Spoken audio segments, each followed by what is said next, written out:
Diabetics মাপতে এখন আপনাকে আর কখনো যেতে হবে না ফার্মেসিতে। যদি আপনার বাসায় গিয়ার আপের এই মেশিনটি থাকে, এটার সাথে আপনার একটা মেশিন পাবেন, 25 পিস স্ট্রিপ পাবেন, সাথে নিডল পাবেন, আর ব্যাটারি অপারেটেড, খুব ভালো অ্যাকুরেট রেজাল্ট দেয়। যদি স্ট্রিপ শেষ হয়ে যায় কি করবেন, স্ট্রিপও আমাদের কাছে আছে 50 পিসের, খুবই রিজনেবল প্রাইসে আপনি আমাদের কাছেই পাবেন। কজ এটার যে অ্যাকুরেসি অনেক ভালো, আর ইউজ করা একদম সহজ, নিজেরটা নিজেই করতে পারবেন। বাসায় যদি বৃদ্ধ বাবা মা থাকে তারা নিজেরটা করতে পারবে। তো ডায়াবেটিক্স মাপের জন্য অ্যাটলিস্ট প্লিজ ফার্মেসিতে আর যেতে হবে না, বাসায় এটা রেখে দেন, খুবই দরকারি একটা জিনিস।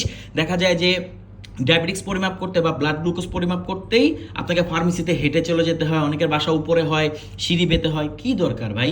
বাসায় একটা মেশিন নিয়ে নেন, এটা খুবই দরকারি একটা জিনিস। যে কারো ডায়াবেটিক্স আপনি মাপতে পারবেন, আপনার একটা আইডিয়া থাকবে যে আপনার ডায়াবেটিক্স এখন কত আছে। সো এই জিনিসটা আশা করি সবার ঘরে থাকা উচিত। আপনার বাসায় যদি ডায়াবেটিক্স থাকতে পারে, কেন ডায়াবেটিক্স পরিমাপ করার একটা মেশিন থাকবে না? Thank you so much.